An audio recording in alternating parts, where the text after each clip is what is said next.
coglione, sì, tu aiuti.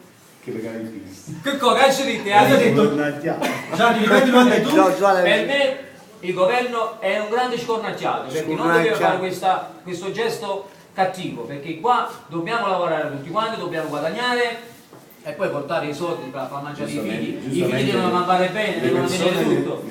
Nella cartella quando vanno a scuola non ci deve mandare il mottino, il bombolone, le gomme, niente. Invece per il momento qua ci manda tutto, anche la cartella. Le persone vogliono vendere le buste per l'immondizia. Ma manchi più la pulizia. Sai invece cosa penso io, Gianni? Sai invece cosa penso anche io? Io credo che, cioè, perché noi apparteniamo a una repubblica, diciamo, sulla democrazia, perché dobbiamo avere un presidente del Consiglio che non è stato eletto.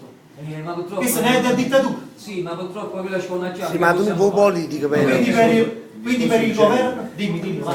Qual è il discorso? Che noi abbiamo incontrato giorni fa una persona che vendeva i CD, vedeva i CD sulla dice Antonio mette bene le buste da monezza, già da monezza non fanno più perché poi non mangiare. È vero. Questo è vero.